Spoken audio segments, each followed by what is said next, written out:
واسطے کہ عمل سے بھی تو مال ہی حاصل کیا جاتا ہے. کوئی شخص یہ کہے کہ تم عمل کرو، اس کے معنی یہ ہے کہ آپ نے یہ طے کیا ہے کہ اس عمل کی اجرت یہ ہوگی. مثال کے طور پر 1 مہینہ تک کوئی شخص کام کرے، اتنے کام کا رواج کیا ہے، کیا اس کی اجرت دی جاتی ہے. مثال کے طور پر $100 اس کی اجرت ہو گئی. اس نے کہا کہ 10 مہینے تک کام کرو، اس کے معنی کیا ہو گئے؟ $1000 اس کے واجب ہو گئے. تو اگر کوئی شخص یہ کہے کہ تم اتنا کام اگر کر دو گے تو نکاح کر دیا جائے گا، تو اس کے معنی یہ ہو گئے کہ 10 مہینے تک آپ کام لے رہے ہیں تو $1000 آپ نے اس کی تجویز کر لی. تو چاہے آپ تنخواہ دیتے اور وہ تنخواہ لے لیتی وہ لڑکی، یا پھر یوں کہیے کہ بھئی یہ آپ نے عمل مقرر کر دیا اور اس عمل کو ایک ویلیویبل آپ نے یعنی قابل قیمت قرار دیا ہے، تو عمل کو مہر بنایا جا سکتا ہے. البتہ فقہاء یہاں ایک بات بہت اچھی لکھتے ہیں، خاص طور پر فقہاء حنفیہ، اور وہ یہ کہتے ہیں کہ لڑکی کی خدمت کو، اس کی ذات کی خدمت کو مہر نہیں بنایا جا سکتا. وہ صرف اس لیے کہ مرد کا اکرام جو ہے وہ اس پر اثر نہ پڑے. مرد جو ہے وہ قابل اکرام ہے، قابل تکریم ہے، اس کو اس بات پر مجبور کیا جائے یا اس سے اس بات کی پیشکش کی جائے کہ صاحب آپ کا مہر یہ ہے کہ میری بیٹی کی خدمت کرنا. سمجھ میں آیا صاحب؟ یہ نہیں. ہاں، بیٹی کا کوئی بزنس بیوپار ہو، اس بیوپار کی کچھ ذمہ داریاں اگر اس کو سپرد کی جائیں کہ میرے بیٹے کا یہ بیوپار ہے، یہ پراپرٹی ہے، یہ فلانا بزنس ہے، اس بزنس کا فلانا کام تم سنبھال لو، بس یہ مہر ہوگا. اس میں چونکہ اس کی کوئی بے عزتی نہیں، تکریم کے خلاف نہیں ہے یہ بات، ایسا کیا جا سکتا. لیکن لڑکی کی ذات کی خدمت کو مہر نہیں بنایا جائے گا. یہ فقہاء حنفیہ اس بات کو کہتے ہیں. اچھا، جہاں تک یہاں اس واقعے میں مفسرین یہ کہتے ہیں کہ امکان اس کا ہے کہ وہ بکریاں جن کے چرانے کی ذمہ داری حضرت موسیٰ علیہ السلام کو دی جا رہی تھی، ہو سکتا ہے کہ وہ بکریاں ان کے والد اپنی لڑکی کو دے چکے ہوں، لیکن لڑکی کو چونکہ ابھی الگ نہیں کیا، ابھی اسی فیملی کا ایک فرد ہے، اس واسطے وہ یوں کہہ رہے ہیں کہ اعلیٰ ان تأجرنی، گویا لڑکی کی بکریوں کو چرانے کا کام یہ میرے ہی ساتھ، ابھی اس کی ذمہ داری وابستہ ہے، اس لیے گویا وہ میری خدمت ہوگی اور میرے ساتھ مزدوری کرنا ہوگا، یہ قرار دیتے ہیں. دوسرا امکان اس کا ہے، اگر یہ بھی نہ مانا جائے تو پھر یہ ہے کہ لڑکی نے اجازت دے دی ہو کہ ابا جان آپ یہ مہر مقرر کر سکتے ہیں اور میری طرف سے آپ کو اس کا اختیار ہے. ظاہر ہے کہ عورت یہ کہہ سکتی ہے کہ میرا مہر جو ہوگا آپ مجھے نہ دیں بلکہ فلاں کو دے دیں. میرا مہر $10,000 ہے لیکن آپ مجھے نہ دیں، معاملہ یہ ہے کہ $10,000 فلاں آدمی کو دیں، ایسا کہنے کا اس کو حق ہے. تو اس لیے لڑکی نے ہو سکتا ہے کہ اپنے والد سے معاملہ کر لیا ہو کہ میرا مہر جو ہے یہ مقرر کر دیجئے اور میں آپ کو اس کا اختیار دیتی ہوں، یہ میرا مہر ہو جائے گا. تو پھر اس صورت میں کوئی آج کی اس شریعت کے اعتبار سے بھی کوئی اس پہ اعتراض نہیں ہوتا. میرا منشا اس آیت کے ان سوالات کے اٹھانے سے یہ تھا کہ ہماری اس شریعت سے احکام ٹکرا تو نہیں رہے ہیں، تو ٹکرانے والی کوئی بات نہیں ہے. اس وقت بھی یہی مسئلہ ہے اور اس وقت بھی سمجھ میں آتا ہے کہ یہ مسئلہ رہا ہوگا.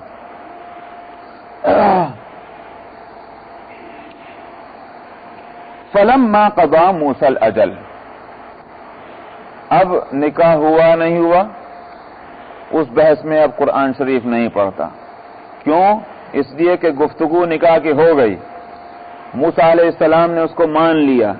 اب اس کے بعد کہتا ہے کہ موسیٰ نے جب اس مدت کو پورا کر لیا تو معلوم ہو گیا، خود بخود سمجھ لینا چاہیے کہ نکاح ہو چکا. تو زائد از ضرورت بات کو قرآن بیان نہیں کرتا جو خود بخود سمجھ میں آ جاتی. بات تو یہ تھی کہ جب مدت پوری ہو گئی اب کیا ہوا، موسیٰ علیہ السلام وہیں ٹھہرے رہ گئے یا کہیں اور چلے.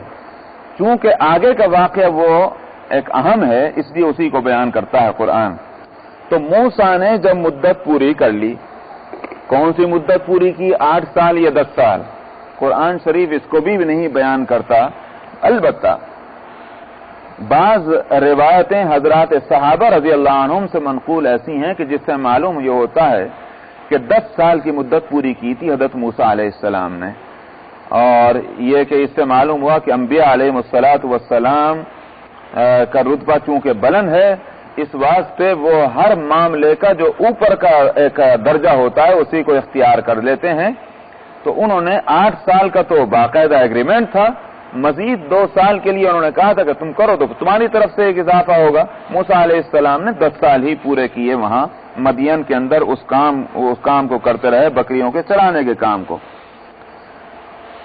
اس کے بعد وہاں سے چلے، اجازت لی اپنے خسر سے کہ اب ہم کو اجازت دیجیے ہم چلیں.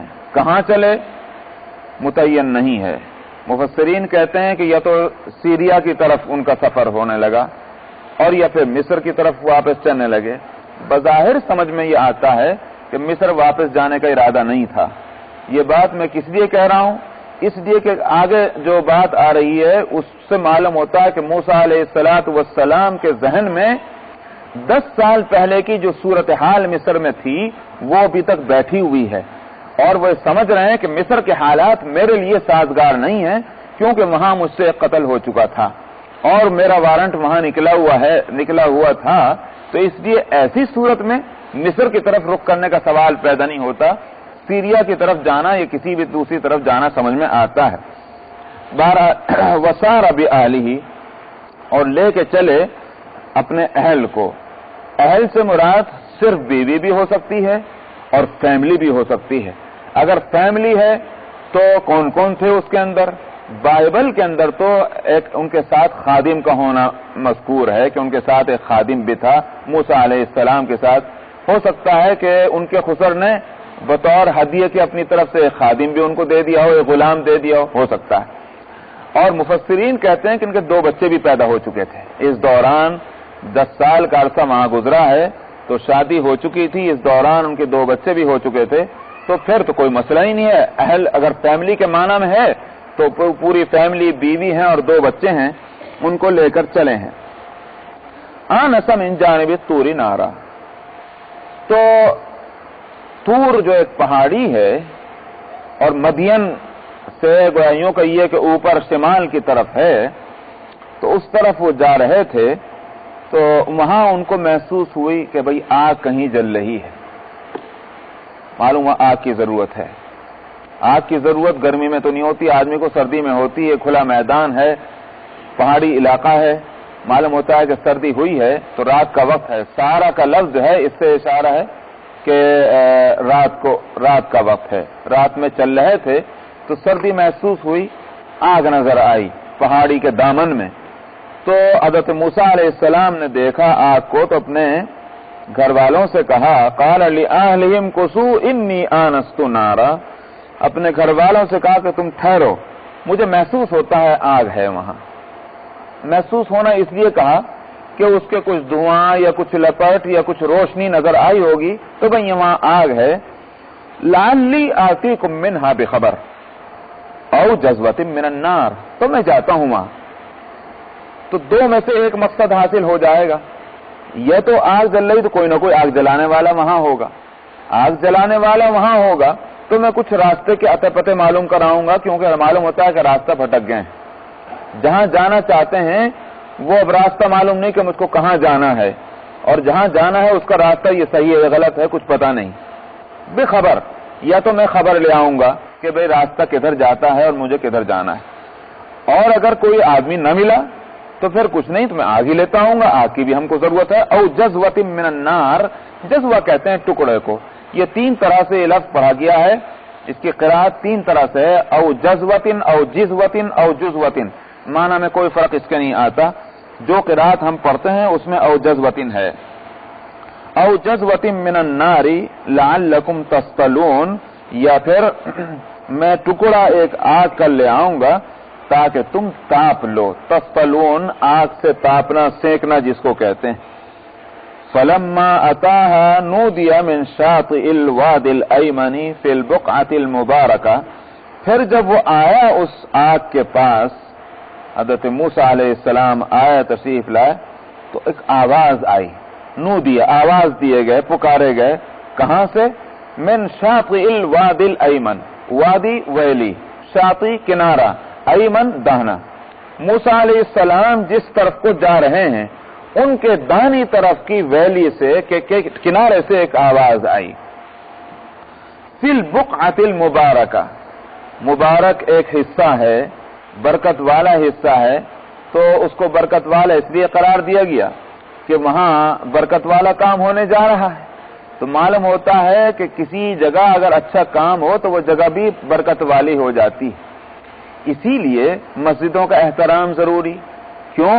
اس لیے کہ یہاں کام اچھا کیا جاتا ہے، اچھے کام کی جگہ ہے تو اس کام کا اگر احترام کیا جانا ہے تو ظاہر ہے کہ اس جگہ کا بھی احترام کیا جائے گا کہ جس جگہ وہ کام کیا جاتا ہے۔ اسی واسطے طالبان علم کو جو اسٹوڈنٹس ہیں علوم دینیہ کے، ان کے ذمہ لازم کیا جاتا ہے کہ وہ اپنے اساتذہ کا بھی احترام کریں، ٹیچرز کا، اس لیے کہ وہ ذریعہ ہیں علم کے، اور کتابوں کا بھی ادب اور احترام کریں، اس لیے کہ انہیں کتابوں سے تو وہ علم حاصل کر رہے ہیں۔ ان درسگاہوں اور کلاس روم کا بھی ادب کریں کہ جن کلاس روم میں بیٹھ کر وہ علم سیکھ رہے ہیں، اس لیے کہ وہاں ایک مبارک کام ہو رہا ہے۔ تو یہ ادب جو ہے یہ خود ہمارے دماغوں کی اختراع نہیں ہے، قرآن پاک کی انہی آیتوں سے یہ ادب سمجھ میں آتا ہے کہ ان جگہوں کا اللہ تعالیٰ نے ادب کرنے کا حکم دیا، کہ جیسا یہاں تو نہیں سورہ طٰہٰ میں گزر چکا ہے کہ فَاخْلَعْ نَعْلَيْكَ إِنَّكَ بِالْوَادِ الْمُقَدَّسِ طُوًى، جوتے نکال لو اے موسیٰ، اس لیے کہ تم مقدس وادی کے اندر پہنچ چکے ہو۔ تو ادب احترام سکھلایا گیا، تو جس جگہ اچھا کام ہوتا ہو اس جگہ کا بھی ادب کیا جانا چاہیے۔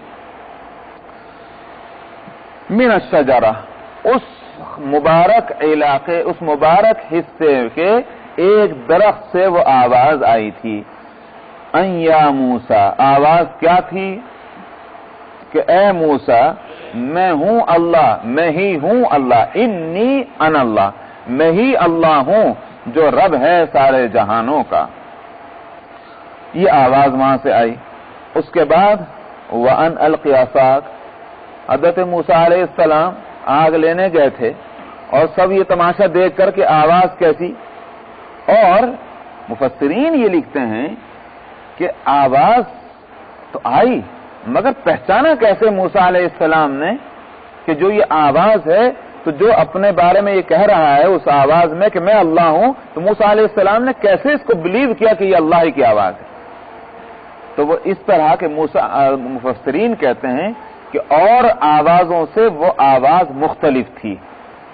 آوازوں سے وہ آواز مختلف ہونا اس اعتبار سے تھا کہ دوسری آوازیں چاہے کسی بھی قسم کی آواز ہو، وہ آوازیں آدمی کہاں سے سنتا ہے؟ کانوں سے محسوس ہوتا ہے، کان سے ہماری آواز آ رہی، ہم کو آ رہی ہے آواز، لیکن وہ آواز ایسی تھی کہ ان کے بدن کا ایک ایک حصہ اس کو سن رہا تھا، صرف کان نہیں سن رہے تھے، یہ معلوم ہوتا کہ ہاتھوں کے ذریعے سے بھی، آنکھوں کے ذریعے سے بھی، ناک کے ذریعے سے بھی، بدن کے ذریعے سے بھی، بدن کا ایک ایک حصہ اس آواز کو آبزرو کر رہا ہے، اندر جذب کر رہا ہے۔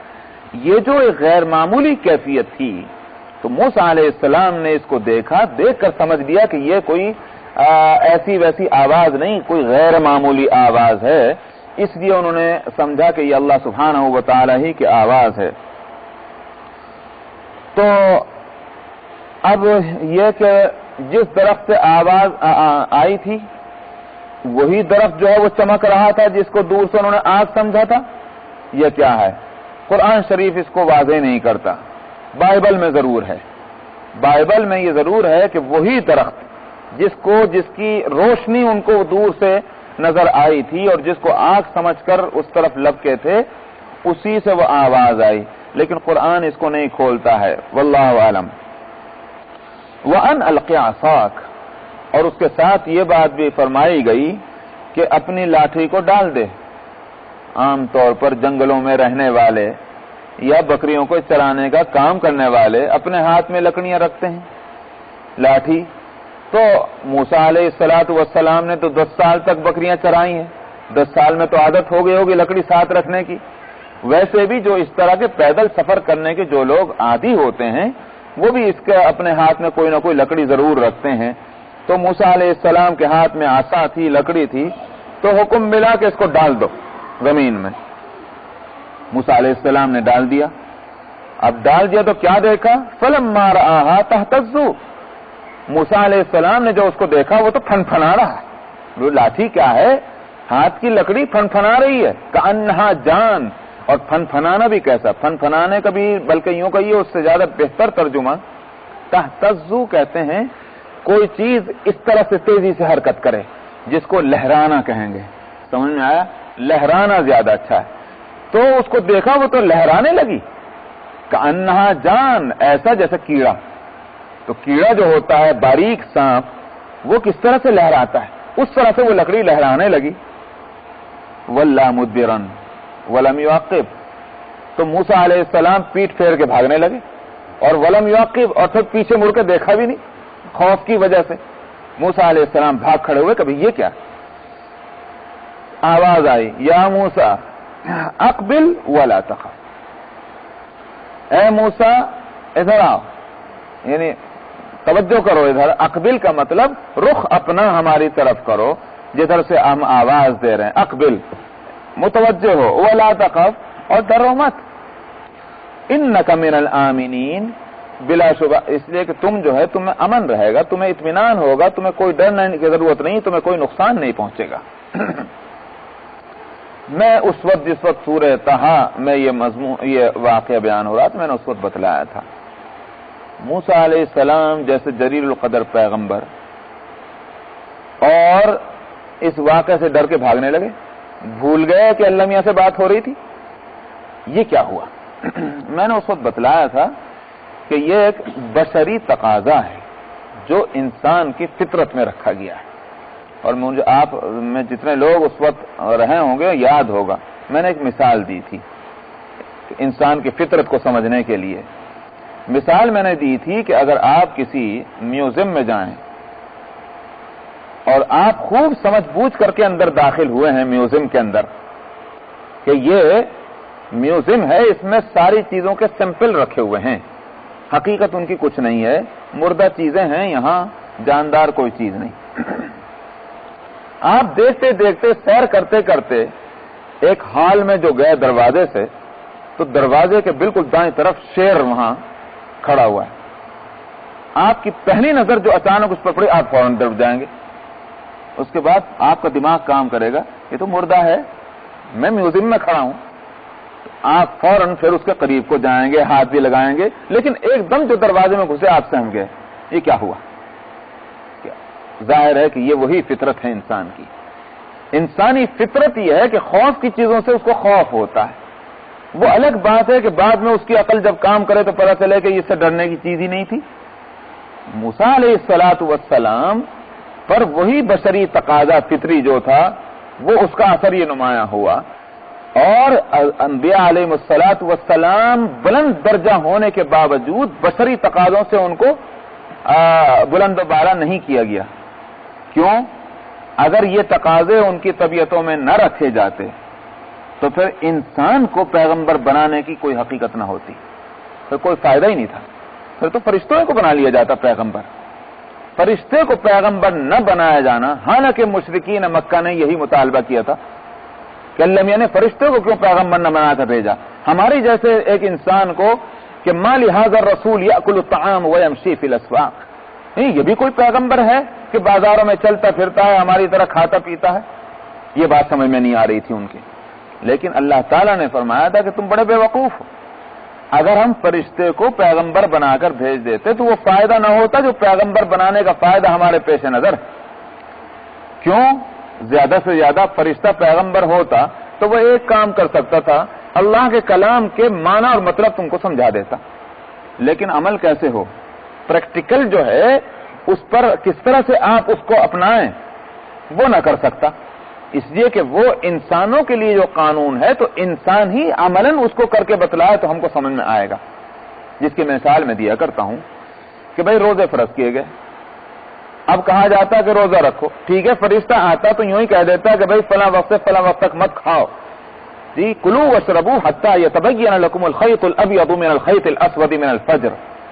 روزہ جو ہے وہ کھاؤ پیو سحری رات میں کرتے رہو جب تک کہ سفید دھاگا کالے دھاگے سے الگ نہ ہو جائے. ٹھیک ہے، قرآن کی اس آیت کا مطلب ہم کو سمجھ میں نہیں آیا، فرشتہ آ کر ہم کو سمجھا سکتا تھا، لیکن اس کے باوجود ہم کہتے ہم سے نہیں روزہ رکھا جاتا. کیوں؟ اس لیے کہ ہمیں تو بھوک لگتی ہے, ہمیں تو پیاس لگتی ہے. جیسے آج کل بھی لوگ کہتے ہیں اجی ہم سے روزے نہیں رکھے جاتے, ہم تو جاب کرتے ہیں. بھائی جاب کا کیا لڑائی جاب کی روزے سے, کہ جاب میں ہمیں پیاس لگتی, بھوک لگتی. تو بھائی روزے میں تو بھوک اور پیاس لگے گی. جیسے آج لوگ کہتے ہیں, لوگ یہی کہا کرتے اس وقت بھی کہ ہم سے نہیں روزے رکھے جاتے. بھائی فرشتہ تو روزہ رکھ رہا, اجی فرشتوں کو تو کھانے کی ضرورت نہیں, پینے کی ضرورت نہیں, اس کے روزے میں کیا کمال, ہم تو انسان ہیں, ہم سے نہیں روزہ رکھا جاتا. ہمارا جواب بالکل صاف یہی ہوتا, اللہ تعالیٰ نے انسان کو پیغمبر بنا کر بھیجا, اس کو بھوک بھی لگتی ہے, اس کو پیاس بھی لگتی ہے, اس کو سردی بھی لگتی ہے, اس کو گرمی بھی لگتی ہے. ان کو یہ ساری کیفیتیں جو ہر انسان پر طاری ہوتی ہیں اس پیغمبر پر بھی طاری ہوتی ہیں. اب ہمارے لیے کوئی موقع نہیں یہ کہنے کا کہ ہم سے یہ کام نہیں ہوتا, اس لیے کہ پیغمبر سے وہ کام کرا کے دکھا دیا. سمجھ میں آیا؟ اور یہ نقطہ اگر آپ کے ذہن میں آ جائے تو بڑے مسئلے تاریخ اسلامی کی اور سیرت نبویہ کے حل ہو جاتے ہیں. میں سمجھتا ہوں کہ اگر آپ کہیں سیرت کے اندر کچھ وہ واقع پڑھیں کہ ازواج مطہرات کے اندر وہ چیزیں بھی پیش آئیں جو سوکھنوں کے اندر ہوا کرتی ہیں. سمجھ میں آیا نہیں آیا؟ آپ اگر سیرت کے اندر وہ واقعات پڑھیں آپ کہیں گے عجیب تھی. بھئی پیغمبر کی بیویاں اتنے عرصے اتنے قرب کی ان کو صحبت نصیب ہوئی اور پھر بھی وہ باتیں کرتی ہیں کہ جو عام قسم کی عورتیں کرتی ہیں. وہ بات وہی تھی, درجہ ان کا اونچا ہی ہے, اس میں کوئی کلام نہیں, وہ امہات المؤمنین ہے بلا شبہ. لیکن یہ ساری باتیں اس واسطے کرائی گئیں تاکہ پیغمبر کی یہ سنت بھی سامنے آ جائے کہ ایک سے زیادہ بیویوں کے ان معاملات کو جو دنیا میں پیش آ سکتے ہیں اس کو کس طرح سے اس نے ان کو برداشت کیا اور کس طرح سے اس معاملے کو فیس کیا. تو ساری مصیبتوں سے پیغمبر کو اسی لیے گزارا گیا. آپ بتائیں کہ جن کا محافظ خدا ہو, کسی کی مجال ہے کہ ان کا پتھر مار کر ان کا سر اور ان کی دانت توڑے؟ کیوں ہوا یہ؟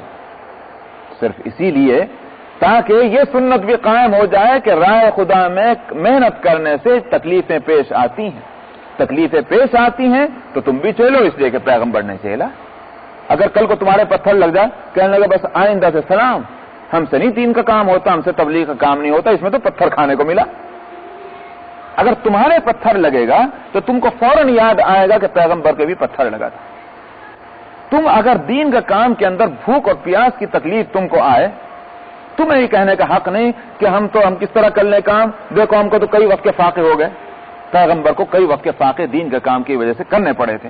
کیا اللہ میاں اگر حضرت عیسیٰ علیہ السلام کے حواریین کی فرمائش پر اگر مائدہ آسمان سے اتار سکتے تھے, غزوہ خندق کے موقع پر اللہ سبحانہ و تعالی صحابہ اور اپنے محبوب کے لیے نہیں اتار سکتے تھے؟ بے شک اتار سکتے تھے. لیکن دیکھ لیجئے کہ صاحب کئی وقت فاقے کے اس طرح سے کہ لوگوں نے اپنے آپ کو سیدھا کھڑا کرنے پر قدرت پانے کے لیے پیٹ پر پتھر باندھے ہوئے ہیں, اس لیے کہ پیٹ جو ہے کمر کو لگ گیا, اب سیدھا نہیں کھڑا ہو سکتا, تو اس کے لیے پتھر باندھنا پڑا کہ ہم اس بوجھ کی وجہ سے سیدھے کھڑے ہو جائیں. معلوم ہوتا ہے کہ پوری غذا آنتوں سے نکل چکی تھی. تو یہ ساری تکلیفوں سے گزارا گیا اسی واسطے تاکہ ہمارے لیے اگر پیغمبر کو آرام آرام کی زندگی گزروا دی جاتی, سمجھ میں آیا, خوب آرام کی زندگی, تو پھر دین کا کام وہی لوگ کرتے جو آرام کے ساتھ کر سکتے. جس کو ذرا تکلیف پیش آتی اس کے لیے یہ عذر کرنا معقول تھا کہ اس میں تو تکلیف آئی, پیغمبر کو تو تکلیف نہیں پیش آئی تھی. اسی واسطے نبی کریم صلی اللہ علیہ وسلم نے فرمایا تھا کہ ہم جو ہیں جماعت انبیاء ساری دنیا میں سب سے زیادہ تکلیف میں رکھے گئے ہیں, اور فرمایا کہ میں ان میں سب سے زیادہ تکلیف میں رکھا گیا ہوں, اس لیے کہ سارے پیغمبروں سے بڑے پیغمبر ہیں. تو اصل میں یہ ساری حکمتوں بھرا نظام ہے اللہ سبحانہ و تعالی کا. تو موسیٰ علیہ السلام کے بارے میں میں کہہ رہا تھا کہ وہ بشری تقاضا تھا, اور انبیاء علیہ السلام میں بشری سارے تقاضے رکھے گئے ہیں تاکہ یہ نہ سمجھے کہ یہ انسان نہیں ہے. موسیٰ علیہ السلام اسی لیے گھبرائے کہ سانپ کو وہ دیکھا کہ وہ سانپ کی طرف فنفنا رہا, تو ایک سانپ کو دیکھ کر جیسے آدمی ڈرا کرتا ہے وہ بھی ڈرے. بعد میں جب آواز دی گئی تو سمجھے ہاں ہے, میں تو اللہ میاں سے بات کر رہا تھا, یہ میں کہاں بھاگ پڑا ہوں. تو خود ان کو اس کا احساس ہوا. اسلک یدک فی جیبک, تو معلوم ہوا کہ موسیٰ علیہ السلام آ گئے. تو دوسری بات کہی گئی کہ اپنے ہاتھ کو اپنے گریبان میں ڈالو. اسلک یدک, اس میں گھسا دو گریبان کے اندر اپنے ہاتھ کو، تخرج بیضاء من غیر سوء، نکل آئے گا روشن سفید بغیر کسی عیب کے، بغیر کسی برائی کے۔ بغیر کسی برائی کا لفظ شاید اسی لیے آیا ہے کہ بائبل میں معلوم ہوتا ہے کہ یہ جو ہے تحریف بہت پہلے ہو چکی ہوگی نزول قرآن سے پہلے، کہ ان کو برس کی بیماری ہو گئی، وہ ہمیشہ کے واسطے اب سفید ہو گیا، بیماری ہو گئی وہ تو برس کی بیماری، برس جانتے ہیں نہیں، سفید داغ جو ہو جاتے ہیں، وہ ہو گیا موسیٰ علیہ السلام کو، تو اس لیے کہا من غیر سوء، یہ نہیں ہے بلکہ بغیر کسی بیماری اور بغیر کسی برائی کے سفید نکل کر آئے گا، یہ تو معجزہ ہے۔ اور اس کے بعد وَضْمُمْ إِلَيْكَ جَنَاحَكَ مِنَ الرَّهْبِ، اگر تمہیں ڈر ہو تو یہ کیا ہو گیا میرے ہاتھ کو اور یہ کیا ہو گیا اس کو، میری لکڑی کو، تو فرمایا کہ وَضْمُمْ إِلَيْكَ جَنَاحَكَ، ملا لو تم اپنے بازو کو، اپنے ہاتھ کو پھر اس طرح سے مونڈے سے ملا لینا، تو کیا ہو جائے گا، فَذَانِكَ بُرْهَانٌ، تو وہ واپس اپنی اسی حالت پر لوٹ آئے گا۔ اگر بیماری ہوتی تو اصلی حالت پر ہاتھ کیسے لوٹ کے آتا؟ عجیب بات ہے کہ بائبل کے اندر جو ہے اس معجزے کو انہوں نے بیماری قرار دے دیا۔ فَذَانِكَ بُرْهَانَانِ مِن رَبِّكَ إِلَىٰ فِرْعَوْنَ وَمَلَئِهِ، تو یہ دو ہیں حجتیں تیرے رب کی طرف سے، کس واسطے؟ فرعون کی طرف جانے کے لیے اور اس کی جماعت کی طرف جانے کے لیے۔ یہ دو دلیلیں تم کو دے جا رہی ہیں، کس بات کی دلیل؟ اس بات کی دلیل کہ تم ہماری طرف سے جا رہے ہو فرعون کی طرف ہمارا پیغام لے کر۔ انہم کانوا قوما فاسقین، کیا پیغام ہے؟ پیغام کو خود اسی سے سمجھ لو کہ وہ قوم فاسق ہے، نافرمان قوم ہے، تو نافرمان قوم کے لیے پیغام ظاہر ہے کہ ہدایت کا ہوگا، وہ پیغام تم لے کر جاؤ اور یہ دلیلیں تم کو ہم دے رہے ہیں تمہاری نبوت اور پیغمبری کے لیے۔ موسیٰ علیہ السلام نے سمجھ لیا کہ کیا ذمہ داری مجھے دی گئی ہے، وہ صلاحیت جو ہے نبی کو، اگرچہ نبی کو پہلے معلوم نہیں ہوتا کہ مجھے نبوت ملے گی، لیکن یوں کہیے کہ وہ صلاحیتیں تو اس کے اندر موجود ہوتی ہیں۔ سمجھ میں آیا؟ ایک ہے صلاحیت کا ہونا اور ایک ہے اس کو پہلے سے اطلاع ہونا۔ تو صلاحیت اچھے کام کے کرنے کی موجود ہوتی ہے نبی میں، یہ نہیں ہوتا کہ فاسق فاجر کو نبی بنا دیا جاتا ہے، یہ نہیں ہوتا کہ کافر کو نبی بنا دیا جاتا ہے، یہ نہیں ہوتا کہ بدطینت انسان کو، بد کردار انسان کو نبی بنا دیا جاتا ہے۔ نبی جس کو بنایا جاتا ہے وہ شروع دن سے اعلیٰ کردار، اعلیٰ اخلاق اور اعلیٰ صلاحیتوں کا حامل ہوتا ہے، لیکن اس کو پتہ نہیں ہوتا کہ مجھے نبوت ملنے والی ہے۔ تو موسیٰ علیہ السلام کو اگرچہ پتہ نہیں تھا کہ مجھے نبوت ملے گی، لیکن جیسے ہی نبوت ملی کہ سمجھ گئے کہ یہ نبوت ہے، یہ کام جو مجھ کو سپرد کیا گیا اس کام کو نبوت کہا جاتا ہے۔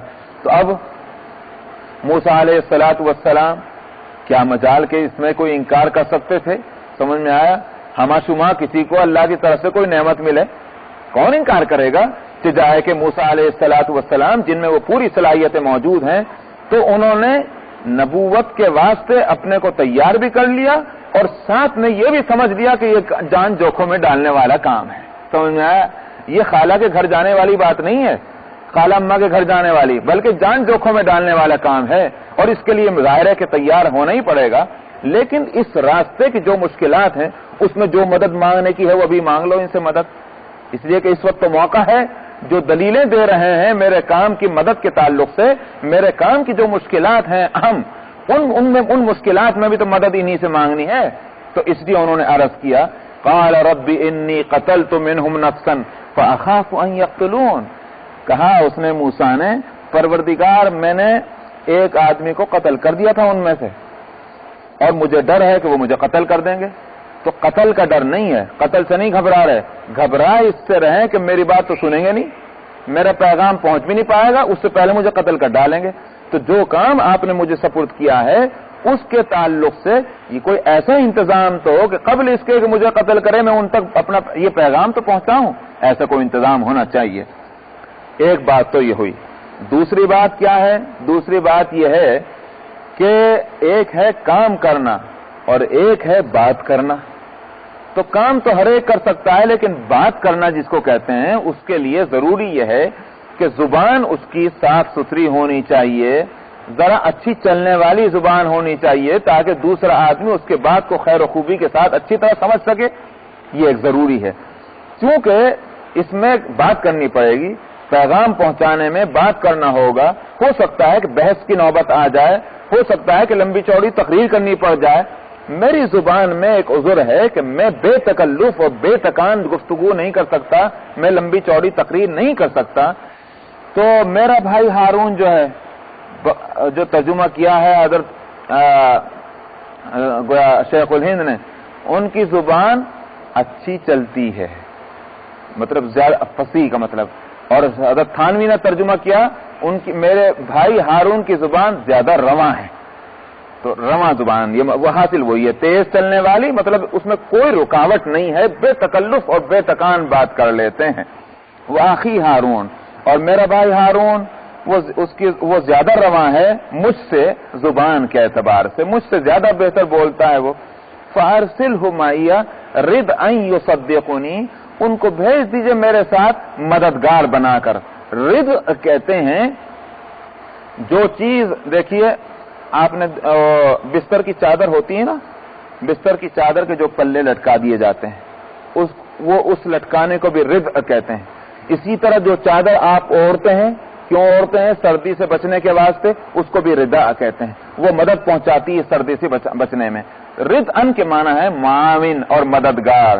تو بھیج دیجئے ان کو میرے ساتھ مددگار بنا کر، تاکہ وہ میری بات کی تصدیق کریں. پیغام تو میں ہی پہنچاؤں گا کیونکہ آپ مجھے مقرر فرما رہے ہیں، لیکن جب بات میں کروں گا تو اس کے ساتھ مزید تائیدی تقریر کرنے والا ایک میرے ساتھ ہو جائے گا، تو ایک سے دو بھلے فائدہ ہوگا.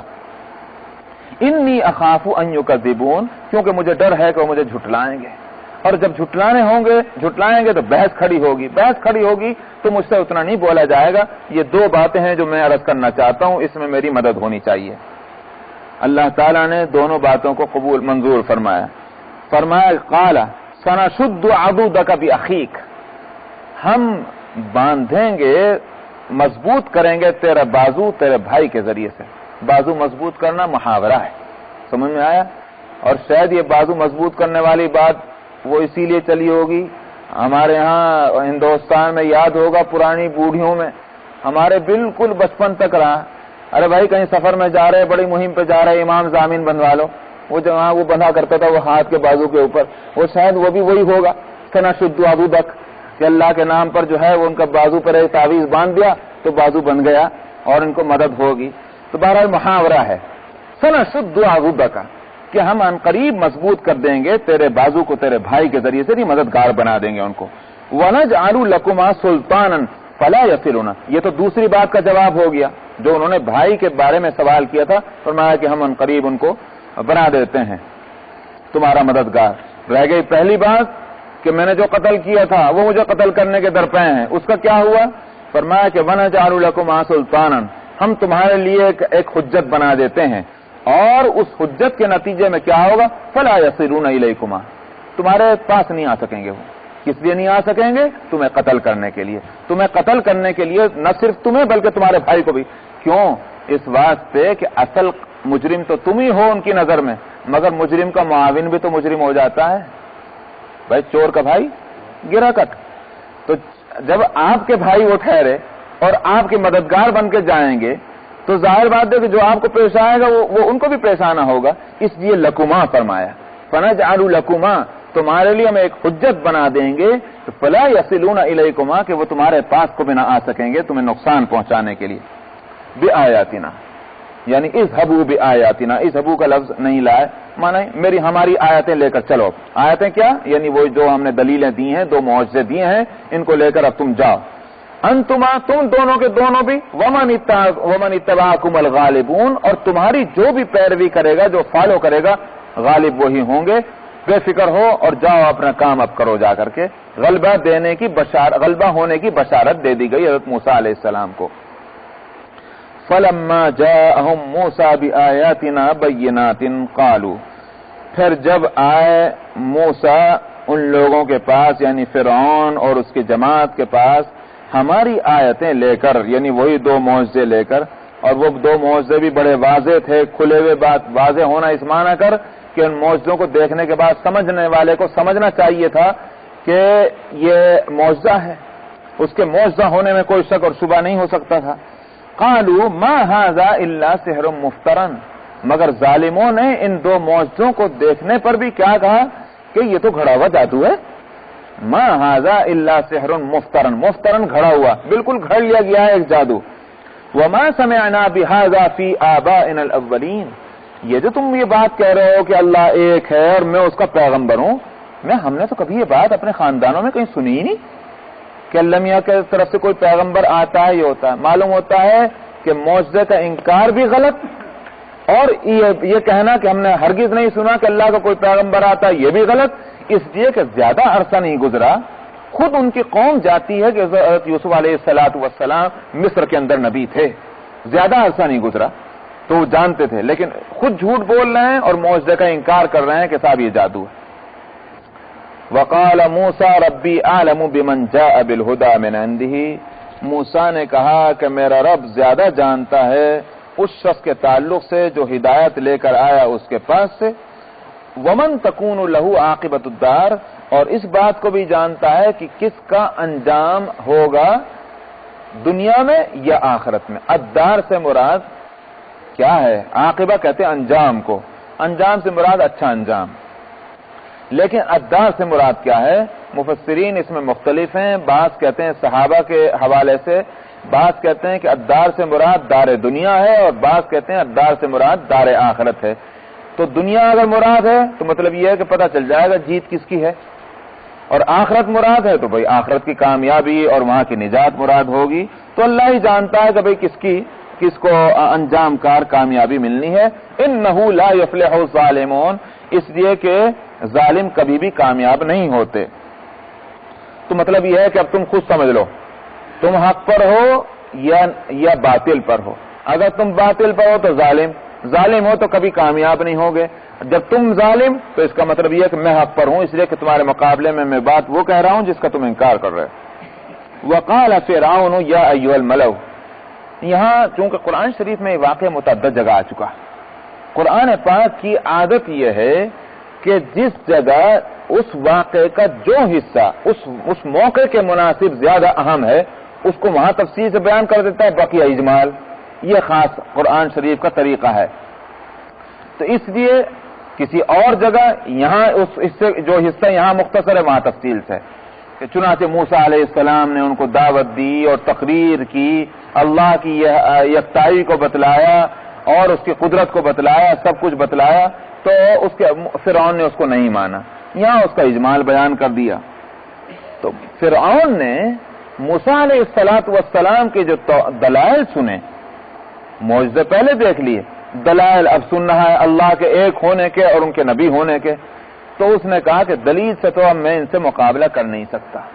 سوچا اس نے کہ دلیل سے جو ہے ان سے جیتنا بہت مشکل ہے، اور اگر یہ گفتگو اسی طرح رہی کنٹینیو تو اثر یہ پڑے گا کہ میرے درباری جو ہیں ان کی نظر میں میری حیثیت جو ہے نیچے ہو جائے گی، گر جائے گی. کس طرح سے اب نقشہ بدلنا چاہیے؟ فوراً اس نے گفتگو کا رخ بدلا.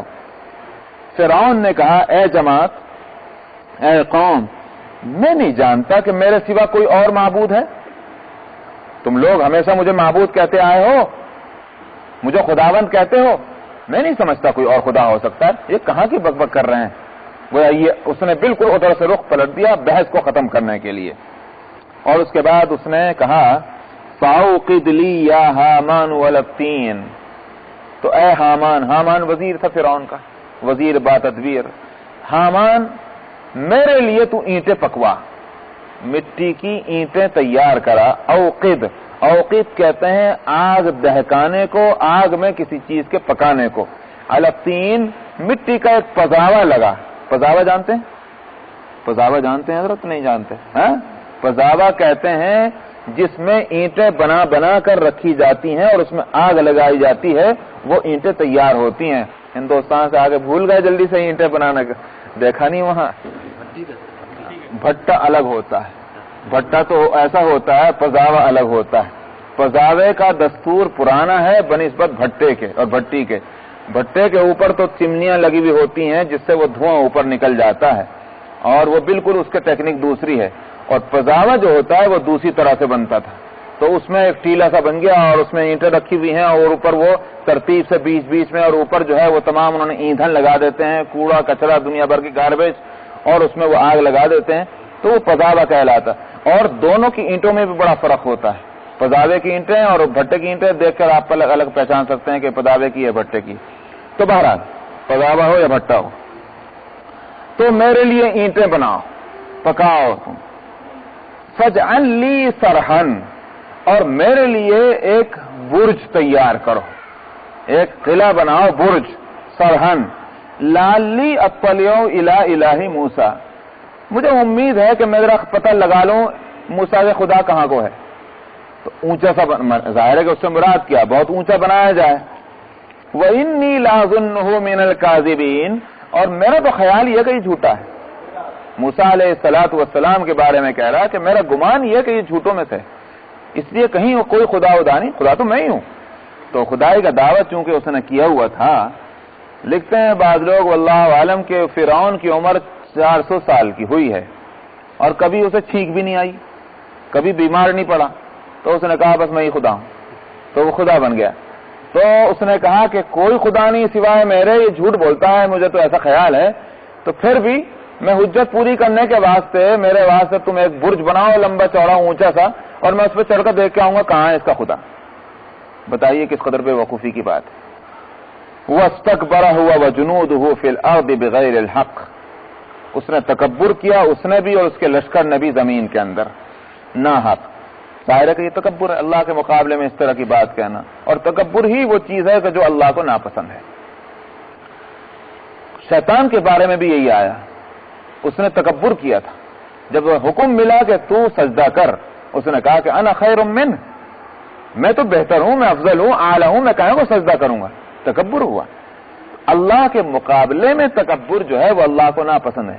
اسی لیے حدیث میں آتا ہے کہ اللہ تعالیٰ نے فرمایا کہ الکبریاء ردائی، یہ جو کبریا جس تکبر کبریا سے بنا ہے، بڑائی جو ہے یہ میری چادر ہے. جس نے میری چادر کے ساتھ چھینا جھپٹی کی میں اس کو پرخ سے اڑا دوں گا. تو اللہ کو تکبر ناپسند ہے. تکبر کی سزا ضرور ملتی ہے، شیطان کو بھی ملی، فرعون کو بھی ملی، اس نے تکبر کیا.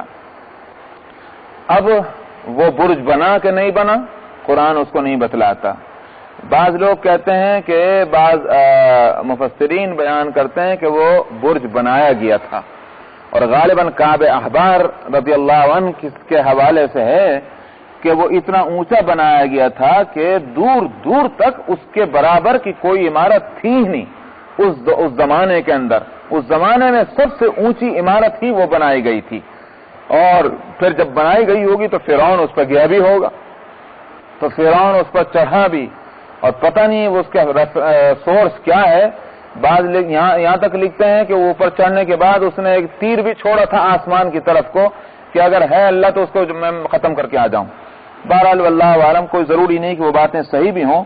حاصل تو یہ ہے کہ وہ کیا ہو کہ نہ کیا ہو، جتنی بات اس نے کہہ لی یہ کہنا ہی خود اس کے کفر اور اس کے گویا مستحق عذاب ہونے کے لیے کافی ہو.